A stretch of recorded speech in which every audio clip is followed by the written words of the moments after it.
Di dalam video yang beredar, kalian bisa lihat sendiri nih, bantuan warga Aceh yang diberikan kepada pengungsi Rohingya justru malah dibuang oleh para pengungsi tersebut ke laut. Jadi mereka tuh kayak kecewa karena diusir, mereka tetap ngambil tuh berasnya, bajunya, semuanya. Nah, pas mereka udah berada di atas kapal, terus mau meninggalkan pantai tersebut, mereka tiba-tiba membuang semua bantuan tadi ke air. Yo geng, tekan tombol subscribe geng. Hey yo, what's good? Welcome back to Kamar Jerry.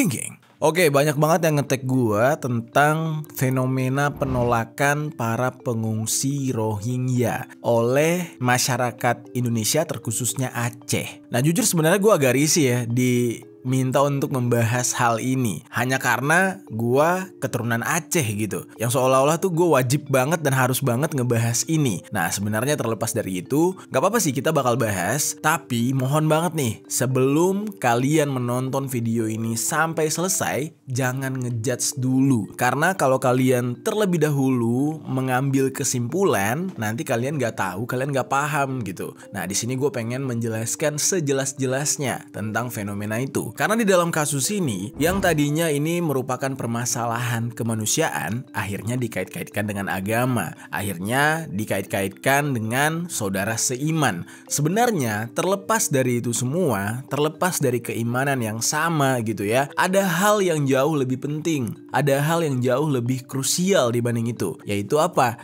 Yaitu soal adab dan keamanan serta kenyamanan kehidupan masyarakat lokal sendiri ketika orang-orang pengungsi Rohingya ini diterima di sana. Jadi pertimbangannya itu banyak banget. Dan apakah penolakan kali ini adalah sebuah bentuk kesombongan dari masyarakat Aceh, atau justru masyarakat Aceh sudah kapok karena sudah pernah punya pengalaman sebelumnya, jadi nggak mau mengulangi cerita yang sama alias tercebur ke dalam permasalahan yang sama. Nah, di sini gue pengen bahas selengkap-lengkapnya. Gue mohon kalian dengarkan dengan seksama, jangan ada yang di skip, dan ya, semoga kalian dengar sampai akhir ya, biar lengkap gitu informasinya tentang pengungsi Rohingya ini. Mulai nanti dari mengapa Rohingya ini bisa menjadi pengungsi yang terombang-ambing, dan mengapa mereka ini kok nggak kelar-kelar gitu, nggak habis-habis selama bertahun-tahun masih ada aja pengungsinya. Apakah selama bertahun-tahun mereka hidup di laut, atau justru ini merupakan warga Rohingya yang baru saja mengungsi? Kalau begitu berarti masih ada dong penduduk Rohingya di negara mereka sana, di Myanmar sana. Nah, terus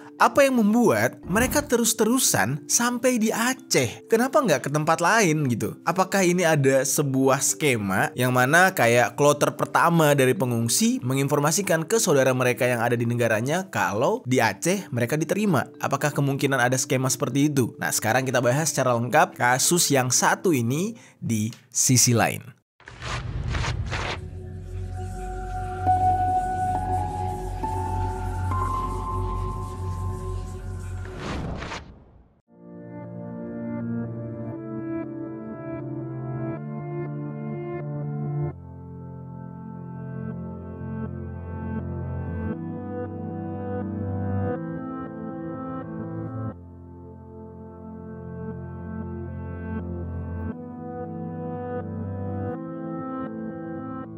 Oke geng, gak seperti biasanya. Gua kalau misalkan membahas hal-hal yang berbau kontroversi atau berbau ini apa ya, permasalahan lah, problem gitu ya, biasanya gue bakal bahas di permisi, peristiwa misteri dari berbagai sisi. Tapi kali ini justru gue menganggap kejadian ini unik. Ini kejadian unik walaupun ya sebenarnya ada sedihnya di situ ya, ada hal yang menyentuh hati lah. Tetapi menurut gue ini unik banget dan perlu kalian tahu agar menjadi pelajaran juga buat kita. Kita mulai dulu ya secara singkat tentang sejarah dari masyarakat Rohingya ini. Mereka itu kenapa sih? Apa sih yang membuat mereka ini menjadi pengungsi? Apa yang membuat mereka terusir dari tanahnya? Sekarang kita bahas.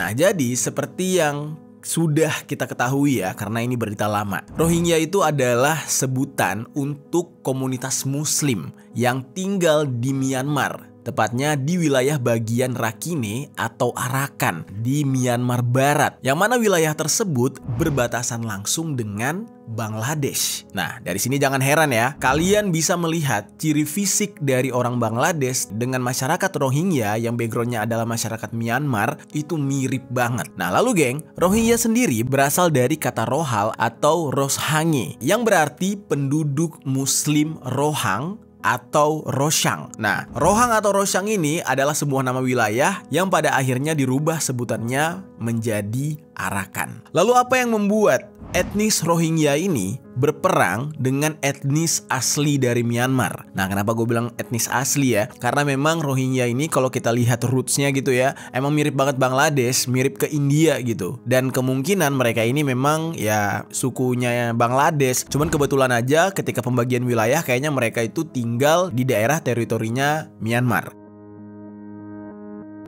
Lalu singkat cerita nih, etnis dari Rohingya ini berperang atau bertikai dengan etnis asli Myanmar itu berawal pada abad ke-18. Yang mana ini semua tercipta gara-gara Myanmar ini dijajah oleh Inggris dan memutuskan untuk menjadi negara koloni Inggris atau pesemakmuran Inggris. Dan di saat itu, orang-orang India yang juga dijajah oleh Inggris ikut datang ke Myanmar dengan maksud bekerja di wilayah koloni Inggris yang baru. Jadi bisa dikatakan India ini jauh lebih dulu nih menjadi koloni Inggris dan mereka bekerja untuk Inggris, dan ketika Inggris mencaplok Myanmar, nah tentara-tentara India atau pekerja-pekerja India itu ikut datang dibawa oleh Inggris ke Myanmar. Selama kedatangan orang India ke Myanmar, orang-orang India ini terkesan seperti mengambil hak-hak dari warga Myanmar. Nah, sehingga di saat itu orang Myanmar merasa seperti terjajah sebanyak 2 kali. Dijajah oleh Inggris, lalu tiba-tiba ada orang India seperti terjajah oleh India juga. Nah, lalu kebetulan ternyata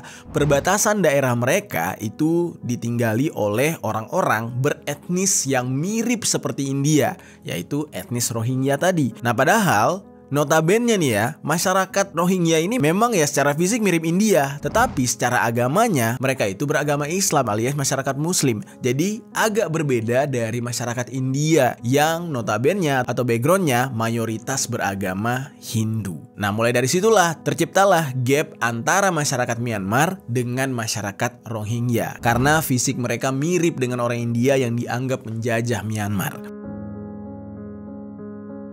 Lalu singkat cerita nih geng ya, pada era Perang Dunia Kedua, banyak masyarakat Rohingya yang akhirnya direkrut oleh tentara Inggris. Dan pada Perang Dunia Kedua tersebut, sebagian besar umat Buddha Myanmar itu ternyata bersekutu dengan tentara Jepang. Ya, tentara Jepang di Perang Dunia Kedua kan cukup kuat juga tuh. Nah, akhirnya terpecahlah tuh masyarakat Rohingya yang basicnya tinggal di Myanmar dan berseberangan dengan etnis Myanmar akhirnya berpihak kepada Inggris. Sementara Myanmar yang sudah sangat membenci Inggris, terus juga membenci orang India tadi, melihat orang-orang Rohingya berpihak kepada Inggris, mereka semakin benci dengan etnis Rohingya ini. Nah, karena di saat itu Myanmar mulai berpihak kepada Jepang dan Jepang berhasil mengusir pengaruh Inggris dari Myanmar. Nah, lalu di dalam perang antara Inggris yang dibantu oleh Rohingya dan Jepang yang disupport oleh Myanmar, nah Inggris ternyata kalah alias mundur. Di saat itu Inggris berhasil diusirlah oleh Jepang dan juga Myanmar. Tersisalah masyarakat Rohingya, geng. Jadi masyarakat Rohingya ini nggak ikut dibawa oleh Inggris, nggak ikut diangkut lah gitu. Mereka tetap stay di tanah Myanmar. Nah, jadi ibaratnya tuh yang tadinya sahabat tiba-tiba jadi bangsat gitu ya. Inggris cabut, Rohingyanya ditinggal di sana, dan Rohingya pun terkepung oleh etnis asli Myanmar. Masyarakat Rohingya yang tadinya bersekutu dengan Inggris dan ditinggalkan oleh Inggris mulai bermukim di daerah Rakhine, dan mereka menjadi sasaran kemarahan orang Myanmar karena dianggap mereka ini adalah sekutu Inggris, ditambah lagi dengan penampilan fisik mereka yang mirip dengan orang India tadi. Dan mulai saat itu, masyarakat Myanmar ditanamkan oleh orang tua mereka untuk menganggap masyarakat keturunan Rohingya sebagai imigran ilegal yang dibawa oleh Inggris. Padahal mereka sudah tinggal di sana jauh sebelum Inggris mencaplok Myanmar. Nah, tetapi karena sentimen tadi, ya akhirnya dianggap seperti itu dan dibuatlah cerita turun-temurun agar semua keturunan Myanmar membenci Rohingya. Nah, lalu singkat ceritanya lagi, pada tahun 1947 mulai lahir konstitusi baru di Myanmar yang sempat memberikan masyarakat Rohingya hak hukum dan suara secara penuh Tetapi sayangnya terjadi kudeta militer pada tahun 1962 yang mengakibatkan Rohingya kembali ditindas dan lahirnya penindasan baru terhadap mereka. Nah, lalu akibat dari kudeta itu dengan pemimpin yang baru, Rohingya semakin-makin menjadi tidak dianggap gara-gara dibuatnya sebuah undang-undang pada tahun 1982 yang berisikan tentang Rohingya tidak lagi diakui sebagai sebuah kelompok etnis yang ada di Myanmar. Jadi kayak dianggap ilegal. Dan semua etnis Rohingya di saat itu dihapuskan kewarganegaraannya sebagai warga Myanmar. Dan pemerintahan baru Myanmar tidak lagi mensensus mereka sebagai penduduk Myanmar. Jadilah mereka ini tidak lagi mempunyai tempat tinggal. Jadi mereka nggak boleh tinggal di Myanmar lagi karena dianggap sebagai manusia atau penduduk ilegal. Karena undang-undangnya sudah tercipta, maka siapapun masyarakat Myanmar yang mau mengeksekusi masyarakat Rohingya itu sah-sah aja. Karena setiap manusia Rohingya ini tidak terlindungi oleh hukum. Jadi kalau mau diapain, mau dicincang, mau dijadiin sate juga boleh. Dan di saat itulah masyarakat Rohingya mulai ketakutan. Mereka merasa mereka sudah tidak aman lagi untuk hidup di Myanmar. Pelarian masyarakat Rohingya sebenarnya sudah mulai jauh sebelum adanya undang-undang tadi. Jadi undang-undang tersebut kan baru ada 1982 tuh. Nah, mereka udah mulai melarikan diri dari Myanmar sejak tahun 1970 secara berangsur-angsur. Nah, dan proses pelarian masyarakat Myanmar ini secara besar-besaran itu dimulai setelah undang-undang itu ada sampai dengan tahun 1992. Nah, di saat itu masyarakat Rohingya melarikan diri ke berbagai negara tetangga, termasuk Bangladesh, Thailand, Malaysia, serta negara kita Indonesia. Nah, pada awal pelarian mereka sebenarnya banyak yang prihatin, banyak yang menyambut mereka dan memberikan suaka terhadap mereka. Banyak yang membantu lah di saat itu. Nah, jadilah mereka mendapatkan tempat tinggal di negara-negara yang gue sebutkan tadi, termasuk negara kita. Nah, tetapi geng, permasalahan mulai timbul ketika mereka sudah diberikan hak hidup di negara-negara yang membantu tadi. Nah, sekarang kita bahas nih, tetapi gue terpusat pembahasannya yang di Aceh aja ya. Gue nggak mau ngebahas yang dari negara lain atau di daerah lain, karena di sini kan framingnya itu tentang penolakan yang ada di Aceh gitu ya. Jadi gue ambil studi kasusnya yang ada di Aceh aja. Untuk yang di daerah lain, kalian silahkan kembangkan sendiri atau cari tahu sendiri apakah problemnya sama dengan yang terjadi di Aceh atau enggak. Oke? Nah, sekarang kita bahas nih, kedatangan etnis Rohingya di Aceh. Oke, nah sebelum kita bahas penolakannya, kita bahas dulu nih bagaimana sih sejarahnya kok bisa masyarakat Rohingya ini ada di Aceh. Bagaimana masyarakat Aceh bisa menerima mereka pada awalnya. Nah, jadi gini geng, gelombang pengungsi Rohingya datang ke Aceh itu pertama kali pada tahun 2011. Ketika itu, masyarakat Aceh menyambut orang-orang Rohingya ini dengan tangan terbuka, rela membantu mereka sampai memberikan harta benda, bahan pangan, pokoknya sampai berlebih deh untuk masyarakat Rohingya ini. Dan masyarakat Aceh di saat itu menyebut pengungsi Rohingya ini sebagai manusia perahu. Ya, ini dikarenakan mereka datang menggunakan boat atau bukan perahu sih ya, menggunakan boat ya, boat besar gitu, bisa nampung banyak orang dan mendarat di Aceh atau menepi di Aceh. Makanya disebut dengan manusia perahu. Sejak tahun 2011 sampai dengan sekarang, terhitung ada sebanyak 2.446 pengungsi Rohingya yang terdampar di Aceh. Nah, tetapi dari 2.400 tadi, untuk saat ini yang masih tersisa di kamp penampungan atau pengungsian sementara ada sebanyak 549 orang. Wah, sisanya yang ribuan tadi pada kemana? Nanti kita bahas. Nah, jadi mereka ini berada di penampungan yang terletak di Kabupaten Aceh Besar, terus juga di Aceh Pidi dan juga di daerah Lok Sumawe. Ketika mereka pertama kali datang, mereka benar-benar disambut seperti saudara sedarah, diberikan makanan, obat-obatan, dan bahkan tempat tinggal yang layak dan nyaman. Lalu masyarakat Aceh juga melihat mereka ini memiliki sedikit kesamaan fisik dengan orang lokal. Kalau lo perhatiin, coba deh lo lihat, masyarakat Rohingya ini kan ya agak Bangladesh, agak ke India. Nah, masyarakat Aceh kebetulan juga ada yang keturunan India, keturunan Arab, Arab sama Cina. Karena kan dulu Aceh itu pusat perdagangan. Nah, jadilah di saat itu masyarakat Aceh yang ada darah keturunan Indianya itu persis mirip dengan orang Rohingya ini. Nah, terjadilah chemistry di sana. Ada hubungan batin karena ngelihat wah gila mirip banget dengan orang lokal. Ya bedanya mereka nggak bisa bahasa lokal, nggak bisa bahasa Indonesia aja. Nah, diterimalah mereka di saat itu. Dan salah satu contoh di mana masyarakat Rohingya benar-benar disambut itu sempat terjadi di desa Simpangle, Julo, Aceh Timur. Nah, di saat itu masyarakat di Aceh Timur tersebut membantu mereka bahkan sampai mendirikan dapur umum sebelum masyarakat Rohingya ini menepi atau sampai ke bibir pantai.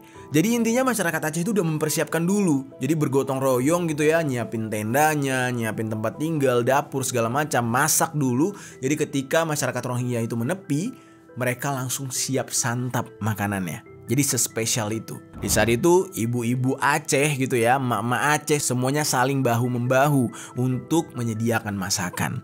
Wah, kurang baik apa tuh? Para penduduk juga bergegas pulang ke rumah mereka masing-masing, mengumpulkan baju-baju yang masih layak pakai untuk diberikan kepada masyarakat pengungsi Rohingya ini. Dan bahkan ya, bagi masyarakat Rohingya yang mau mandi, dipersilahkan untuk mandi di rumah warga di saat itu. Dan bantuan semakin banyak datangnya, mulai dari orang-orang atau warga Aceh Timur sampai dengan luar Aceh Timur yang ikut tergugah hatinya ketika mengetahui ada masyarakat atau manusia perahu yang terdampar di Aceh. Udah gitu seiman pula, ya kan? Masyarakat Aceh kan mayoritasnya Muslim. Di saat itu mendengar pengungsi Rohingya ini juga Muslim yang terusir dari tanah mereka dan digadang-gadang katanya mereka terusir gara-gara mereka Muslim. Nah, padahal dari background ceritanya tadi, seperti yang gue katakan, permasalahannya dimulai dari Perang Dunia Kedua dulu. Gara-gara Rohingya berpihak sama Inggris dan Myanmar berpihak pada Jepang. Jadi masyarakat Myanmar menganggap masyarakat Rohingya ini berkhianat gitu.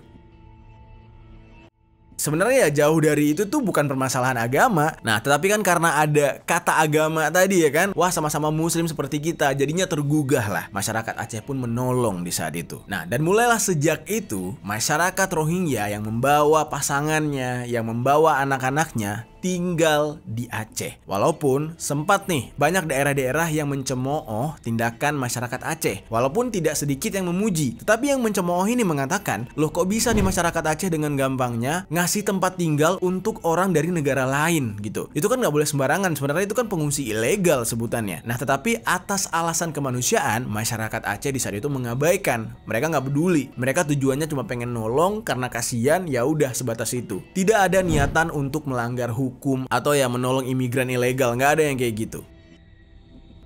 Nah, sampai di sini gue yakin banget kalian udah paham ya bagaimana kondisi orang Rohingya ketika ditolong oleh warga Aceh. Seharusnya nih geng ya, dengan segala fasilitas yang diberikan oleh masyarakat Aceh di saat itu, pengungsi Rohingya ini sudah sepatutnya menjaga norma-norma, menjaga adab serta aturan yang ada di wilayah tempat mereka ditampung. Sejak tahun 2014 mereka tinggal di sana, untuk 1 tahun sampai 2 tahun pertama itu masih oke-oke aja lah. Mereka nggak pernah dianggap beban kok oleh masyarakat Aceh. Tetapi secara berangsur-angsur udah mulai kelihatan nih sikap yang mulai menjengkelkan, sikap yang mulai membuat warga Aceh berpikir 2 kali untuk tetap mempertahankan atau menampung mereka di sana. Nah, lalu tibalah permasalahan pertama terjadi, yaitu pada tahun 2015. Nah, ini koreksi gue ya kalau gue salah. Kalau ternyata sebelum tahun 2015 juga ada problem, boleh tinggalkan komentar di bawah. Tetapi menurut riset gue di tahun 2015 nih pertama kali. Nah, yang mana ada 4 orang perempuan Rohingya tiba-tiba membuat klaim palsu atau membuat pengakuan palsu yang mana mereka mengaku sudah diperkaos oleh orang Indonesia menurut pengakuan mereka. Ya, siapa lagi orang Indonesianya kalau bukan masyarakat Aceh gitu kan? Karena kan mereka ditampung di sana. Nah, lalu mereka menceritakan kronologi dari kasus yang mereka klaim ini. Ketika itu dikatakan ada 4 orang perempuan dan 6 laki-laki yang berusia 14 sampai 28 tahun. Mereka ini dilaporkan gara-gara sedang berusaha untuk kabur dari camp atau meninggalkan camp penampungan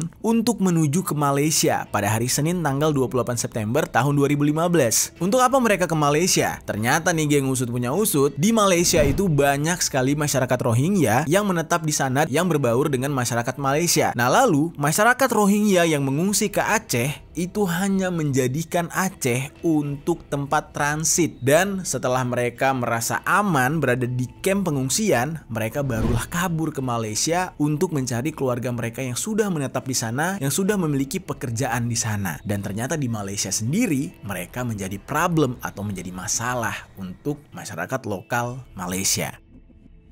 Nah, kita kembali lagi ke cerita 4 perempuan dan 6 laki-laki yang akan melarikan diri tadi. Jadi tiba-tiba nih geng, sekelompok warga yang di saat itu sedang berpatroli. Mereka sengaja mengendap-endap menggunakan topeng karena memang sudah merasa curiga nih. Ada warga di pengungsian mencoba untuk melarikan diri. Nah, lalu mereka langsung ngegap tuh warga Rohingya yang mau melarikan diri tadi. Dan di saat itu mereka pun ditangkap dan digiring oleh warga tadi. Nah, lalu tiba-tiba disitulah mereka membuat sebuah klaim isu fitnah terhadap warga tadi. Mereka bilang kalau 6 laki-laki yang tadinya ikut kabur sama mereka itu diperlakukan tidak layak alias dipukulin terus dipaksa untuk masuk ke dalam hutan. Nah, lalu 4 perempuan itu diperkaos oleh warga tadi. Nah, makanya mereka dibawa ke area hutan katanya. Lalu isu ini didengar oleh para pengungsi yang lain yang membuat para pengungsi lain ikut mengamuk karena merasa kayak warga mereka sesama Rohingya ada yang diperlakukan tidak baik atau diperlakukan buruk oleh warga lokal. Disitulah beberapa dari mereka ngamuk lalu mulai ngebungkus pakaiannya dan mau keluar dari camp. Sebenarnya itu nggak boleh karena ilegal. Mereka tuh nggak boleh keluar dari camp pengungsian. Kalau mereka keluar, mereka dianggap sebagai imigran ilegal yang melanggar hukum.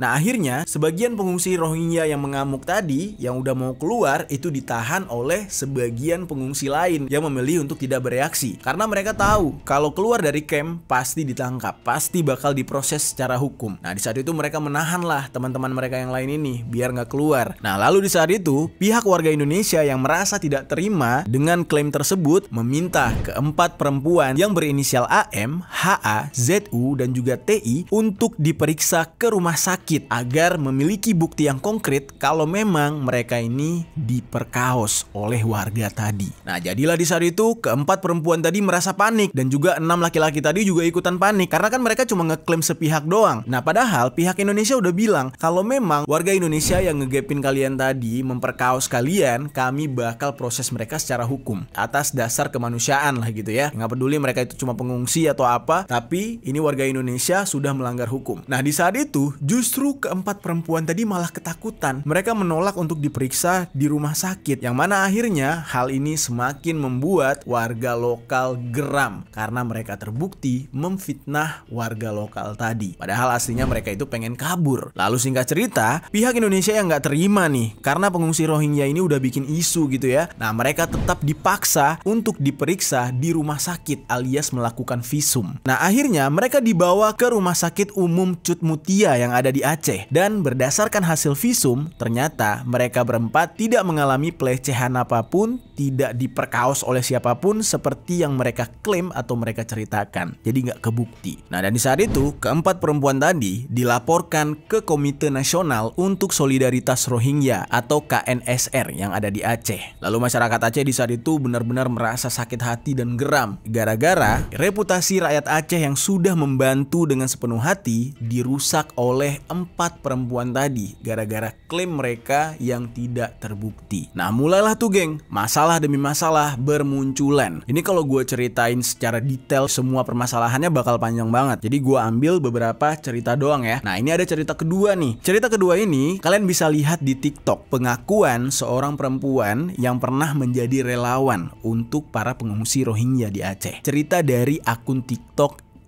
@itsame.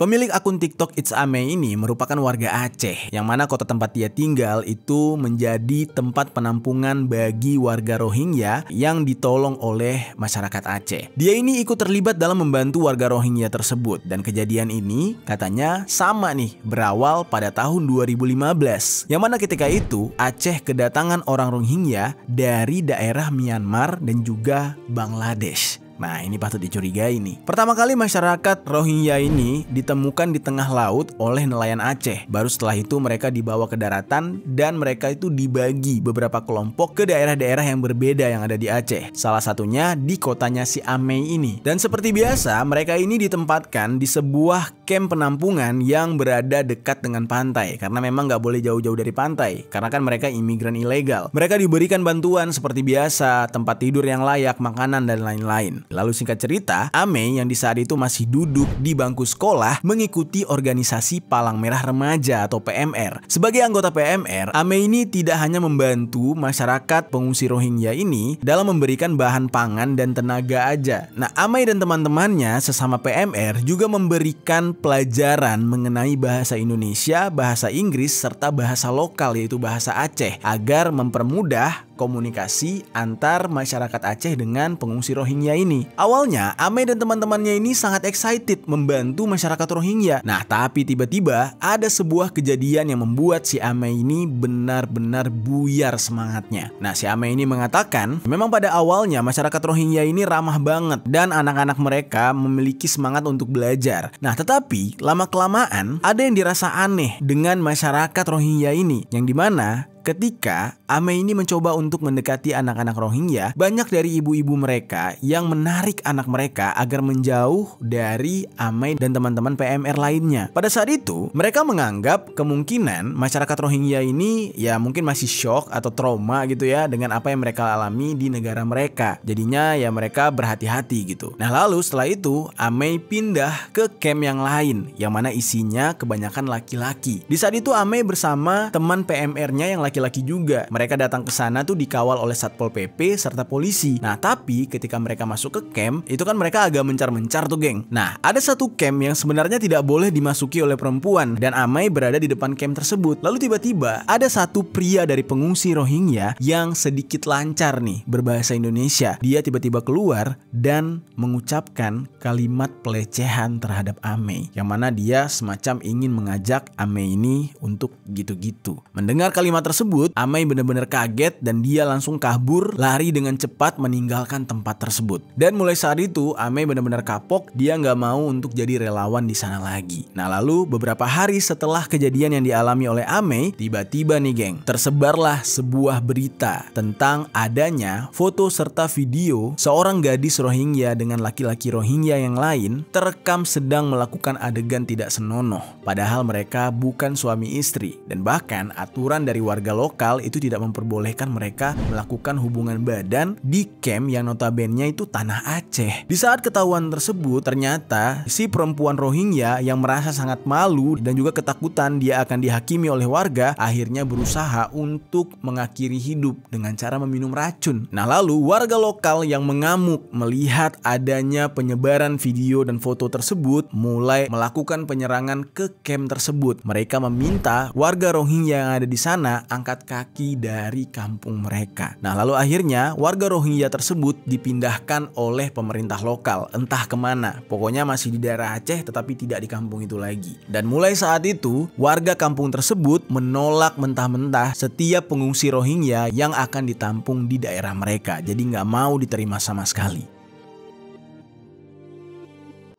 Oke, sekarang kita masuk ke dalam pembahasan rakyat Aceh yang baru saja menolak lagi kedatangan pengungsi Rohingya. Beberapa hari lalu nih geng ya, kejadiannya banyak sekali pengungsi Rohingya yang tiba-tiba datang lagi ke pantai Aceh. Dan di saat itu mereka datang secara berturut-turut dengan jumlah yang berbeda. Gelombang pertama mereka datang dengan membawa sebanyak 196 orang. Dan mereka mendarat di Desa Kale, Kecamatan Muara 3, Aceh Pidi. Dan ini kejadiannya hari Selasa tanggal 14 November tahun 2023. Lalu kemudian datang lagi gelombang kedua sebanyak 174 orang pengungsi. Dan kali ini mereka mendarat di daerah Pasi Merandeh, Kecamatan Bate, Aceh Pidi. Nah, ini terjadi satu hari setelahnya tanggal 15 November 2023. Nah, lalu para pengungsi ini langsung ditolak dan akhirnya mereka melanjutkan perjalanan dan tiba di daerah Ulemadon, Kecamatan Muara Batu, Aceh Utara. Dan ternyata warga di sana juga sudah bersiap karena mendengar bakal ada pengungsi Rohingya yang mendarat di pantai mereka dan warga tersebut langsung menolaknya lagi. Dari manakah para pengungsi ini? Kapan mereka berangkat? Apakah mereka sudah terombang-ambing bertahun-tahun di sana? Nah, jawabannya adalah enggak. Mereka ini sudah berangkat 3 minggu sebelumnya dan mereka berangkat dari Cox's Bazar yang terletak di Bangladesh. Dan memang Bangladesh sendiri sudah menampung setidaknya 960.000 pengungsi Rohingya berdasarkan data dari PBB. Perlakuan warga Aceh terhadap warga pengungsi Rohingya ini benar-benar berbanding terbalik dengan saat pertama kali mereka datang ke Aceh. Warga Aceh bahkan tidak mengizinkan mereka untuk turun dari kapal dan menginjak tanah Aceh. Mereka langsung diusir oleh warga Aceh karena warga Aceh sudah trauma dengan kelakuan para pengungsi Rohingya ini. Tetapi nih geng ya, gue baca nih dari postingan-postingan tentang kejadian ini. Banyak dari netizen yang justru menghina warga Aceh karena sikap ini. Padahal nih ya, dibalik itu semua, kalian harus lihat, meskipun warga Rohingya ini diusir, tetapi warga Aceh itu tetap memberikan bantuan. Salah satunya itu makanan, terus juga pakaian itu diberikan kepada mereka. Ada yang ngasih biskuit, ada yang ngasih beras, selimut, bantal, semuanya dikasih oleh warga Aceh. Jadi bukan diusir begitu aja. Rasa kemanusiaan di sana tuh masih cukup besar. Tapi hanya saja warga Aceh tidak mau terkontaminasi atau kecolongan gara-gara beberapa dari oknum pengungsi tersebut ada yang bersifat tidak baik, tidak sesuai dengan norma dan adab warga sekitar. Menurut gue itu sangat wajar sih. Sangat masuk akal kenapa warga Aceh menolak. Tapi nih geng ya, di dalam video yang beredar kalian bisa lihat sendiri nih, bantuan warga Aceh yang diberikan kepada pengungsi Rohingya justru malah dibuang oleh para pengungsi tersebut ke laut. Jadi mereka tuh kayak kecewa karena diusir, mereka tetap ngambil tuh berasnya, bajunya, semuanya. Nah, pas mereka udah berada di atas kapal terus mau meninggalkan pantai tersebut, mereka tiba-tiba membuang semua bantuan tadi ke air. Parah banget ya. Dari situ aja kita udah bisa lihat adabnya seperti apa. Itu kan mubazir. Kalau memang nggak mau ya jangan diterima. Atau justru ya ada baiknya diterima dan dipergunakan dengan sebaik-baiknya gitu kan. Yang penting kan sudah dibantu. Jadi inti dari semuanya adalah mereka itu membutuhkan daratan. Mereka itu menginginkan daratan Aceh untuk menjadi tempat tinggal mereka. Mereka nggak mau hanya diberikan bantuan makanan dan pakaian. Yang mana artinya kalau begitu mereka tidak kelaparan dan tidak susah. Yaitu buktinya makanan aja dibuang. Nah lalu geng, dari komentar-komentar negatif nih ya, yang tidak mendukung apa yang dipilih oleh warga Aceh di sana, itu ada yang bahkan menyamakan kalau kepahitan yang dialami oleh Rohingya ini sama seperti kepahitan yang dialami oleh warga Palestina. Sebenarnya jauh beda banget gitu ya. Palestina itu benar-benar perang. Kita bisa lihat ada buktinya mereka terbantai di dalam aksi genosida yang dilakukan oleh Israel. Nah sementara Rohingya ini kalau kalian perhatikan, mereka itu sudah mendapatkan suaka atau sudah mendapatkan penampungan di Bangladesh, negara tetangga mereka sendiri. Dan menurut data PBB tadi, gue udah sebutkan sebanyak 960.000 jiwa. Lalu mereka kenapa masih mau mencari suaka atau daratan lain lagi? Dan bahkan parahnya adalah setelah sampai di daratan Aceh yang notabene adalah Indonesia, mereka justru menjadi imigran gelap untuk berangkat ke Malaysia dan menetap di Malaysia. Nah yang rugi siapa?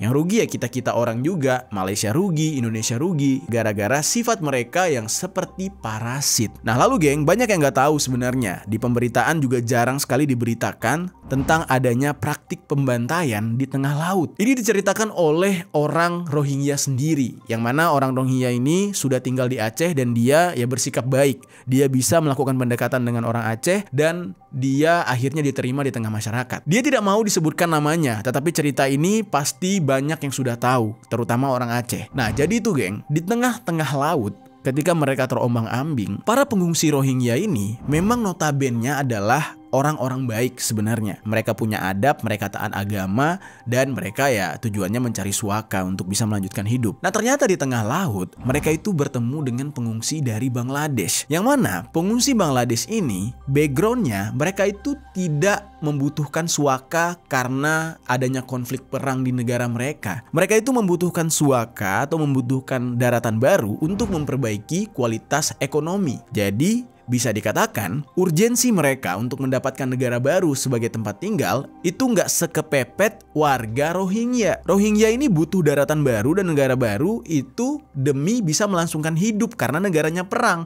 Sementara warga Bangladesh yang mencari suaka hanya ingin memperbaiki kualitas ekonomi. Lalu di tengah lautan mereka bertemulah. Mereka bertemu di tengah lautan, pepet-pepetan kapal, dan tiba-tiba sebagian besar pengungsi Bangladesh yang mencari suaka itu menghabisi laki-laki Rohingya yang ada di atas kapal pengungsian Rohingya. Disisakanlah perempuan dan anak-anak. Jadi para laki-lakinya itu dieksekusi. Karena secara kebetulan mereka ini memiliki ciri fisik yang sama, keturunan dari ras yang mirip gitu ya kan, orang India, Rohingya sama orang Bangladesh ini kan mirip begitu fisiknya. Nah lalu setelah mereka menghabisi semua laki-laki Rohingya, semua laki-laki pengungsi Rohingya ini, mereka pun langsung berkamuflase seolah-olah mereka adalah pengungsi Rohingya.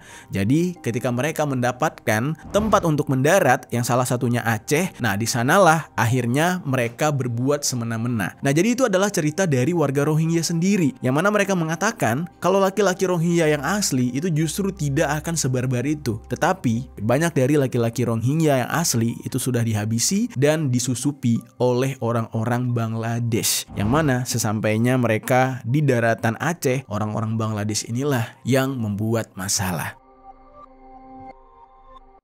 Nah itu adalah cerita yang jarang sekali terblow up, karena ya kita tidak bisa membedakan fisik mereka, mana warga Bangladesh, mana orang Rohingya. Karena sudah bercampur, akhirnya disamaratakanlah pengungsi Rohingya bersifat dan beradab tidak baik. Padahal di dalam itu ada pengungsi Bangladesh.